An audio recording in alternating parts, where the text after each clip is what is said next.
Hi, everybody. Welcome back to week 2 of Matthew. We have a special guest. This is Caesar. You should see him. Hello, Caesar. He is joining us for our study tonight. Thank you, Dr. Collins, for coming back for week 2 of Matthew. Oh, thank you very much. It's a joy. So we're going to jump right in. We have a total of 15 chapters to cover, so lots of material. Beginning with chapter 13, which we didn't cover last week, right at the beginning of this area of scripture, chapters 11 through 13 really show us the gamut of people that are following the progress of Jesus through the region. We have the people that love Jesus and proclaim him to be the Messiah. We have the people who are curious but sort of unsure. We can throw John the Baptist into that lot just for the sake of argument. They want to be sure of Jesus, but they just don't know that they can trust themselves to believe it yet. And then the people that don't believe it outright, and those are largely church officials, the people that have the most to lose by Jesus being present and being the Messiah. We see Jesus talking about each of these groups of people in the parables in chapter 13, the seeds that fall on the ground, the kingdom of heaven parable, and the new and the old treasures. All of this culminates with the rejection of Jesus at home in Nazareth. And that really begins the descent into conflict for the rest of the book. Let's take a step back, though, and look at parables for a moment first. The Greek word for parable itself simply means something cast aside, something else to explain or clarify, like a comparison. For a very long time, and sometimes even now, parables were understood to be primarily allegories, teachings that were encoded that could be decoded. So like the 3 measures of yeast could be the Greeks, the Jews, and the Samaritans, or more individualistically, they could be the heart, the soul, and the spirit. Augustine believed that one, I think. I think that this is great for our minds to maybe think of it this way, but a more modern way of thinking about this with scholarship is that parables are not just metaphors or similes because they can't be discussed outside of the parable, right? So they're not simply restating something else. They're introducing totally new concepts that are not outside, that are new thought created within the parable. So one scholar points to it like a painting or a composition of a song. They're independent of all other things, and they might remind you of something else, but they are original and they need to be treated as such. Do you have anything to say on that? Is that different than what No, you... I think that's fascinating, though. Yeah, it's pretty cool.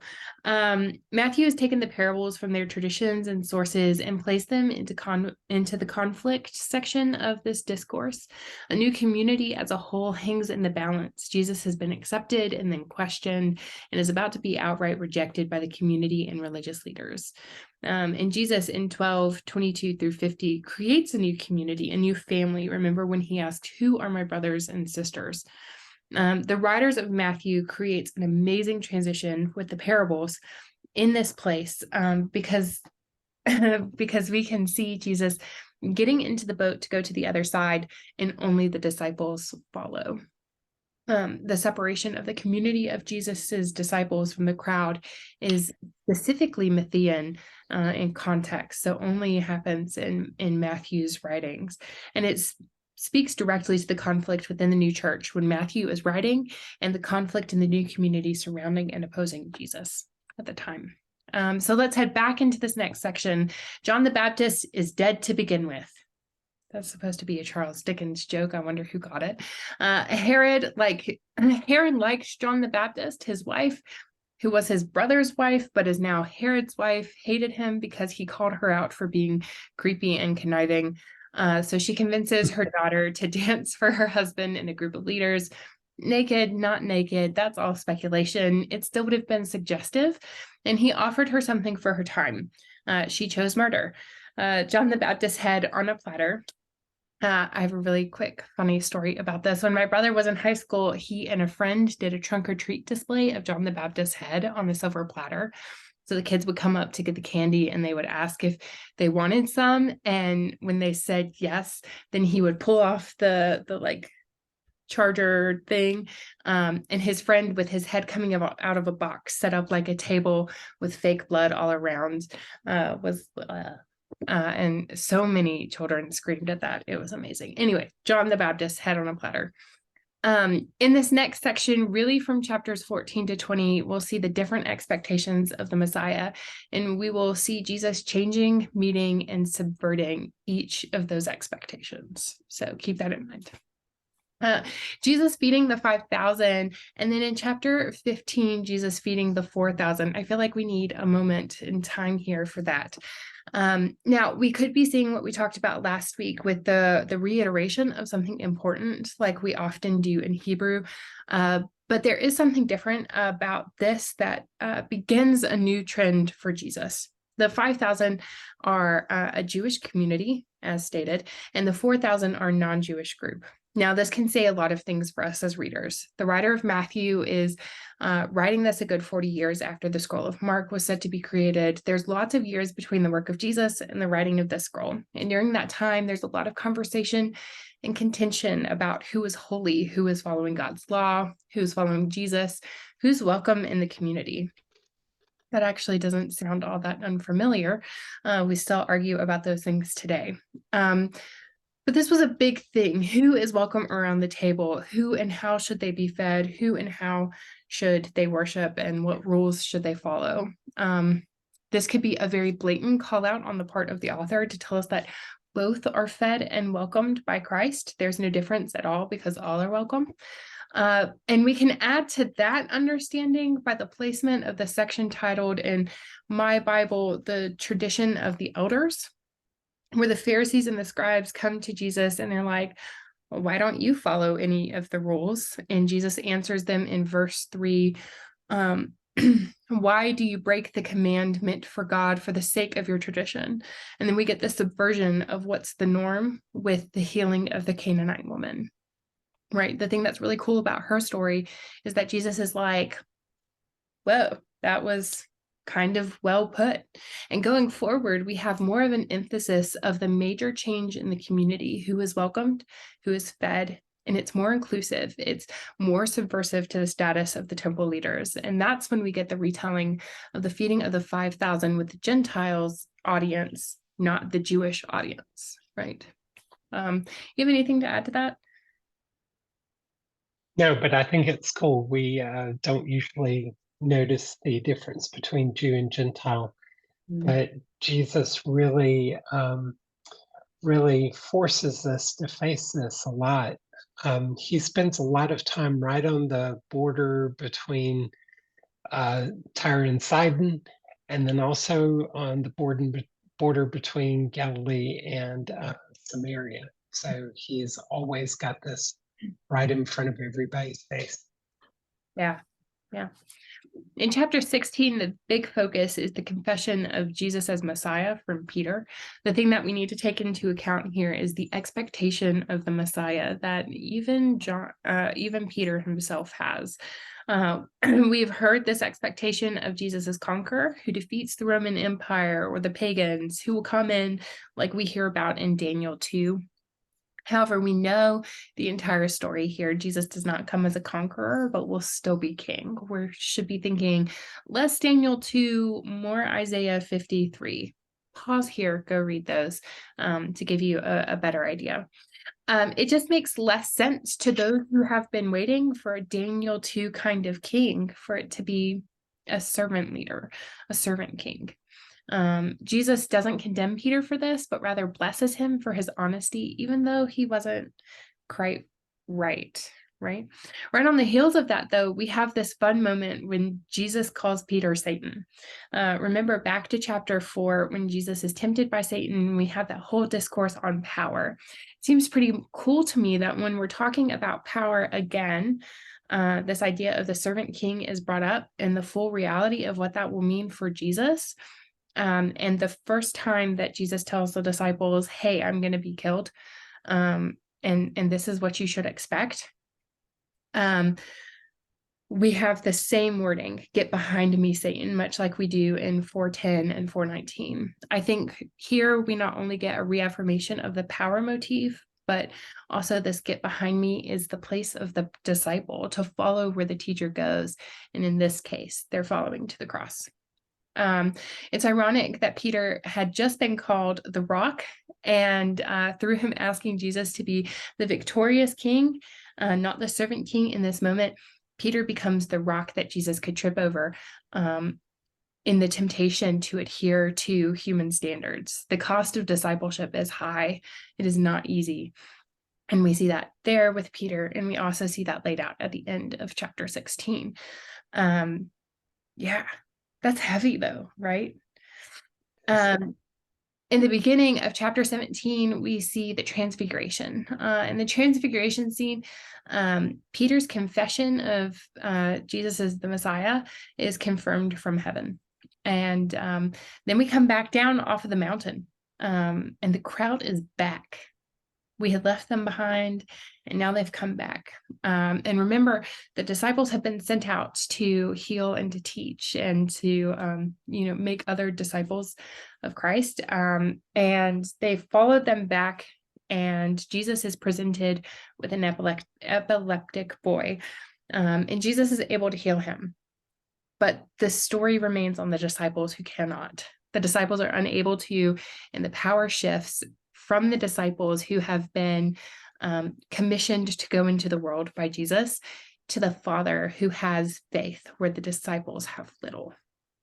And it's interesting to read this with the Markan version in Mark chapter 5, verses 1 through 17. Go check that out when you have a minute. The difference between the two stories is just a little bit interesting to read them side by side. The temple tax is fun. Peter, guided by Jesus, leads a new community to see that although they are free from the obligation of the temple tax, they should pay it so that others who don't understand aren't offended. And this is kind of analogous to the obligation of conducting one's life in the church so as not to hinder its mission. So let's not confuse people by doing things that are totally subversive to the norm in the world so that people aren't mad about small things like paying the temple tax, and can see the bigger picture of what our ministry and mission is. There's also a little bit of trivia here. The temple tax was 2 drachma, and so Peter gets a 4 drachma coin from the fish, and Jesus tells him to take it to the temple and pay Jesus's tax and Peter's. That may mean that Peter was the only disciple who was over the age of 21. Mm-hmm. And a lot of people assume that everybody was about Jesus's age, but they were actually very young because they were followers and learners under this rabbi. They were really taking up an apprenticeship, weren't they? They were. Chapters 18 through 20 really talk about the upside down nature of Jesus's kingdom. The way things will be is different in the kingdom of God. And we can see that especially in the emphasis on forgiveness in the Christian community. It continues to tell us who the people of God are and how they are to act. You're probably familiar with the parable of the lost sheep, and that's found in this segment. And it says a lot about how we're to behave towards people that do not act, look or think like us in the church at large. So again, when we're thinking of who we are called to be, that's a big flag for us. Chapter 19 puts us on the road towards Jerusalem. This is similarly structured in the book of Mark, the big difference being the addition of chapter 19, verses 10 through 12. This is an author addition to speak to a new situation in the Matthew level church, which not only still has strong Jewish roots and perspectives, but also includes the Gentiles who have a totally different understanding of divorce. So this is our second look in divorce in the book of Matthew. And this, giving a really great answer to this would take a lot longer than we have in this video. So the important thing that I want to convey to you about divorce in the book of Matthew, of the 2 passages that we've read, is that it's not the complete picture. Conversation from the Old Testament and conversation from the reality of the culture of this time and their understanding of marriage, of women as property, as women as independents, women as people who have offerings for the community are far more complicated than the verses that are given here. And these verses should not be read as literal judgment or rebuke of the practice of divorce. period. If we continue on in chapter 19, we have another great example of the way that the community of God should and could behave, the rich young man parable. I think this plays well into the conversation that you might have had with your group or alone yourself, just about our differences in ability to walk into a call from Jesus. Remember back to the calling of the disciples who came because it was a call that they felt and they heard from Christ prior to knowing who he was and where they would go. Here the man knows and yet is unable to walk away from earthly possessions. And I think it's an important dichotomy for us to hold.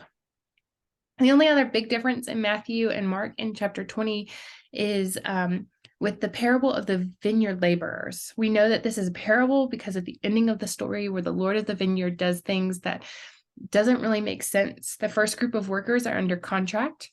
The second group is asked to be given what's right. And the final group was just sent in with no promise or expectation of pay. Really what's happening is that we're continuing to see this reversal motif of the first will be last, but in a context that it's harder for the local population to rationalize. It challenges our sense of justice and fairness with the community would have had. And I have to say, it probably does the same thing for us.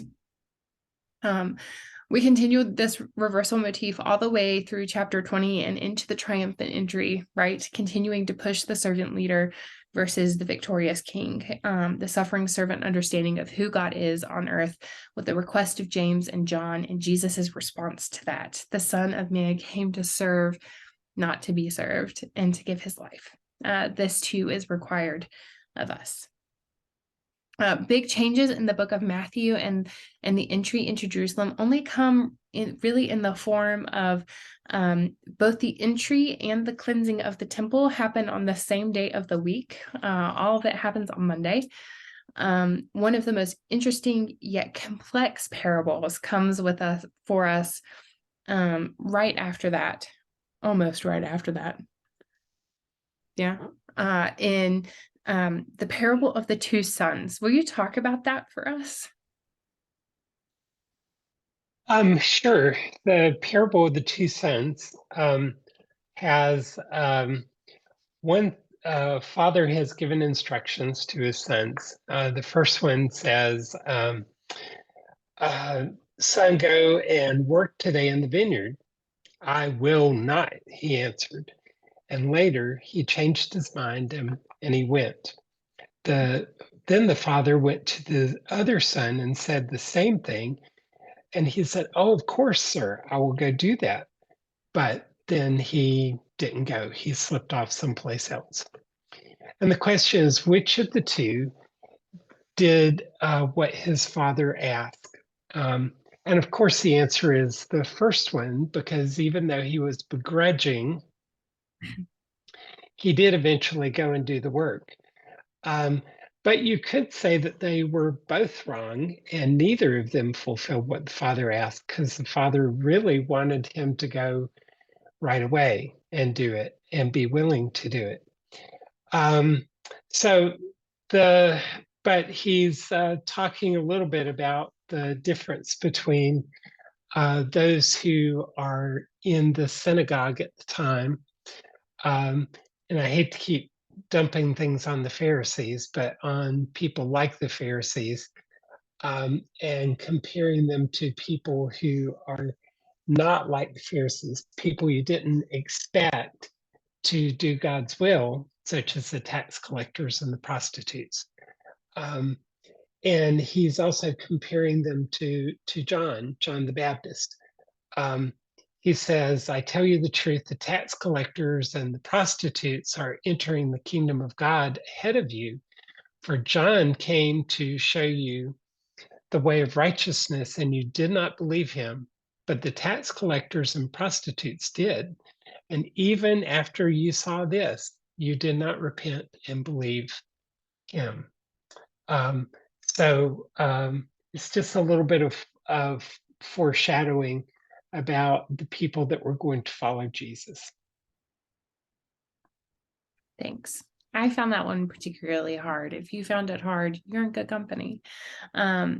The final part of my time is the time with the greatest commandment. The Pharisees got a lawyer to come before Jesus and ask a question that they thought would trip him up and give them credence to go ahead and do something about Jesus. And so the question is, teacher, which commandment in the law is the greatest? And he responded with, you shall love the Lord your God with all your heart, your soul, and your mind. This is the greatest and first commandment. And the second is, you shall love your neighbor as yourself. On these two commands hang all the law and the prophets. And that comes from the Shema. We've talked about that before in worship, which is the very basic building blocks of the Jewish understanding of who you're supposed to be as a people of God, that you're supposed to love God with your entire being, and then you're supposed to love your neighbor with your entire being. And if Jesus had missed that one, it would have been kind of crazy. I don't know why they thought that would trip him up. Any ideas? I'm not sure about that either. It seemed like a simple test. He did, yeah. But that's kind of where we end our time prior to your section. So you ready to take it away? Sure. In chapter 23, we get a section, and we're going to spend a little time in a section where Jesus is saying, I've come and offered myself, but you have failed to pay attention to what I was saying. So in chapter 23, he starts to teach, and he said, the teachers of the law and the Pharisees sit at Moses's feet. So you must obey them and do everything they tell you, but do not do what they do, for they do not practice what they preach. And that's really where that saying that we use a lot, somebody doesn't practice what they preach, comes from. And we have lots of variations about that. Somebody said that the best sermon that they ever heard, that they like sermons that they could see instead of sermons that they could hear, because you want to see somebody practicing what they've been talking about. But then this chapter is known mostly for the 7 woes. That's WOE. And the 7 woes are pointing mostly at people who would be good, strong Jewish people at the time, the Pharisees and the teachers of the law. And he's pointing out their hypocrisy throughout these 7 woes. The first one is in verse 13. He says, you shut the kingdom of heaven in men's faces. You yourselves do not enter the kingdom of heaven, nor will you let those enter who are trying to. And then next it says, woe to you, teachers of the law and Pharisees, you hypocrites, for you travel over land and sea to win a single convert, and when he becomes one, you make him twice as much a son of hell as you are. I received something in the mail the other day. Pastors get lots of junk mail from various places, and this one is a big postcard, and the big title on top of it was "How to Pack Your Pews." And that's tempting, because we all would love to have a bigger crowd, a bigger audience for what we're trying to teach. But at the same time, the purpose is not just to get butts in the seats, if you'll pardon me, but the purpose is to actually teach and grow not only the teacher, but also the students of the teacher. And they were saying that he was saying that the Pharisees were being hypocritical because all they were concerned about was the numbers that they had. I love the next one. It's, woe to you, blind guides, because you say if somebody swears by the temple, you say, oh, that's okay, don't worry about that. But if they swear by the gold that is in the temple, then you have to do what you said, because the gold is holy and sanctified. And Jesus says, that doesn't make any sense. The gold is only holy because it's in the temple. And then again, they say you can swear by the altar, and that doesn't make any difference. But if you swear by the gift that's on the altar, which comes from you and not from God, then you have to hold yourself to that oath. I'll remind you that way back in the Sermon on the Mount, Jesus said, "Don't swear at all," and so that's a much better standard, I think. Let your yes be yes and your no be no. If you're So you get the idea about. I'm if, sorry. if you're curious about where the altars and the gold and all of that comes from, go back to Exodus 20 and check that out because it'll give you all the details. Yes, it will. And you can spend a lot of time in Exodus hearing all about how God told them to build things, and then they did it, and then they told God back, "We did what you said." So you get to hear the story 3 times. Chapter 20. I'm sorry, I wanted to finish with the end of chapter 23 because this is a very important passage. Jesus is sitting on the Mount of Olives, looking towards the city, and everybody's just looking out, saying, "Wow, what an amazing city! Look at all those amazing buildings that we've built and things that we've done." But Jesus cries out, "Oh, Jerusalem, Jerusalem, you who kill the prophets and stone those sent to you.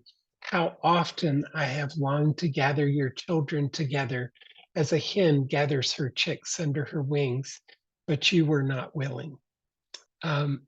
I think this is one of the most emotional passages of the New Testament.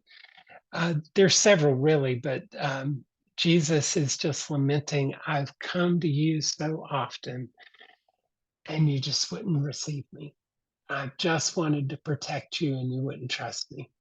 Um, and he says, "For I tell you, you will not see me again until you say, 'Blessed is he who comes in the name of the Lord.'" Um, okay, signs of chapter 24, signs of the end of the age. Um, and his disciples again are talking about how great the temple is, and he says this whole thing's going to be torn down. The whole city's going to be torn down. Now he didn't mean that. You could see this 2 ways. He didn't mean right then. He was speaking futuristically towards the tearing down of the temple in AD 70, when the Romans came in and destroyed it.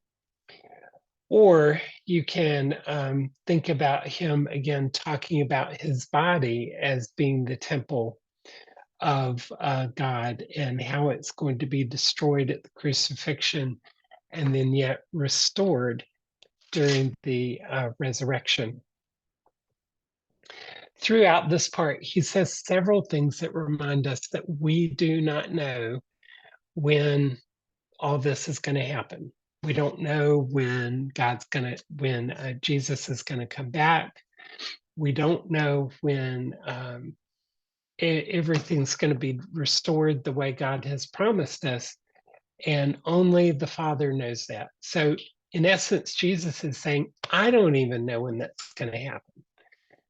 So when you run into somebody who says, "Well, we're in the last period, and the judgment's about to come, and we're going to have the rapture and the tribulation and all that, it's just right around the corner," remind them that Jesus said he didn't know when that was going to happen, so they probably don't either. Chapter 25 has some great parables again, and these parables are teaching parables. They are parables to tell us, first of all, the parable of the 10 virgins reminds us to be prepared, be ready for when you are called on to serve God. Be ready for the end times as well. The parable of the talents and we've heard this story forever and ever. There were three servants who were being left, and one was given 5 talents, and one 3, and one 1. And the first two go out and invest theirs, and they have more talents now than they did before. The last one just buried his in the ground. And there are some times when that's a good investment, but this wasn't one of them. So when the master comes back, he says, "You should have known better. You should have worked harder. You should have brought me something that you earned for me." And reminding us that we have a task to do. We're not just to sit around and wait for God to come back and set everything right. One of my favorite parables is the parable of the sheep and the goats. I preached this in a church several years ago, and I apparently did a really good job, because from then on, the people in the church referred to themselves as "I sit on the sheep side" or "I sit on the goat side." Uh, and but you can think about this as kind of the last um, test, like the take-home final exam for the disciples. This is what he's saying: you have to go out and feed the people that are hungry, and give drink to those who are thirsty, and you have to go see the people that are sick and in prison, and all the other things. And people are going to go, "We don't remember seeing you and feeding you." Um, and he's going to say, "But if you've done it for the least of these, you've done it for me." I think what he's trying to tell us is that we should have such an understanding of how to give of ourselves and to help bless others in times of need, that we do it without even thinking. It's not something we do because we're getting credit for it, or because we want to be on the sheep side, but we do it just because that's who Jesus is, and we're supposed to be a reflection of Jesus. Chapters 26 through 28 tell the story of the crucifixion. Now, I'm not going to go through all of that, because these are pretty long chapters, but I want to encourage you to, if you haven't read those yet, go back and read them. Read them very carefully and follow all the details. This happened, and then this happened, and then this happened. And there are not any great mysteries there. It's just showing how people paid careful attention to each single thing that happened during that last day of Jesus's life. And I think it's an amazing account. And it's not even like Matthew, whoever Matthew was, tried to clean it up and make it sound better. If it was written by a disciple who was trying to make himself look good, he would not have said, "Well, Jesus came back 3 times and you were sleeping all the time." And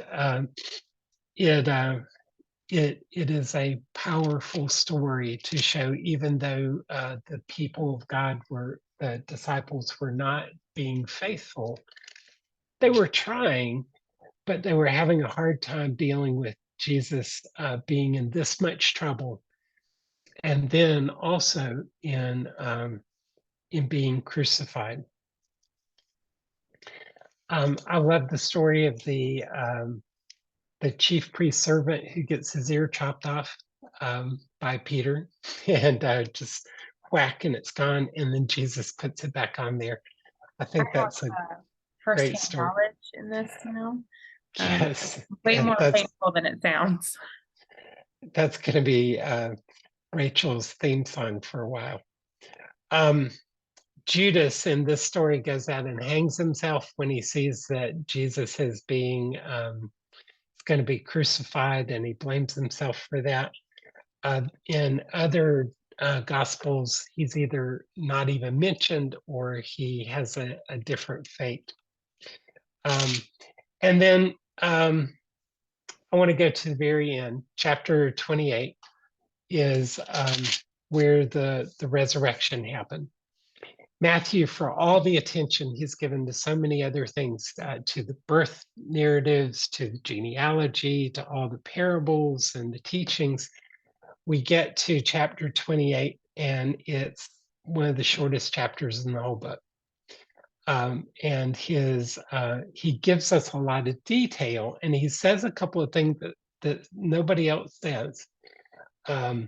While Mary Magdalene and the other Mary were going to the tomb, there was a violent earthquake, and there was an angel who sat on the rock outside the tomb, and he tells them to go to Galilee, and Jesus will meet them there. So the women hurried away,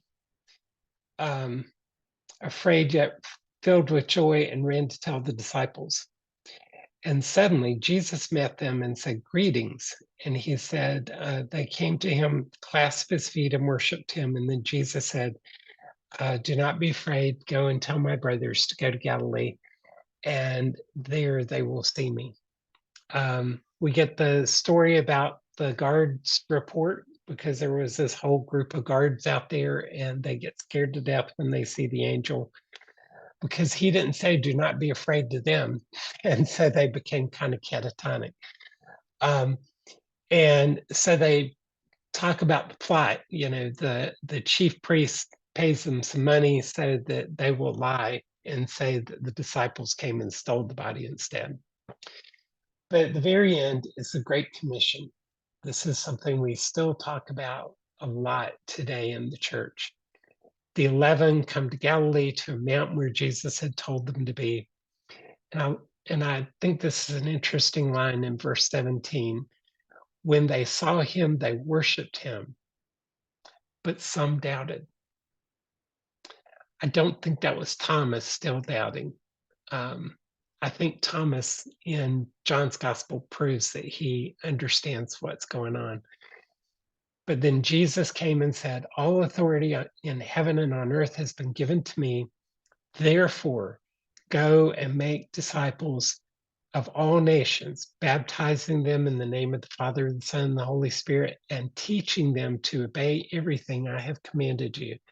And surely I am with you always, even to the end of the age."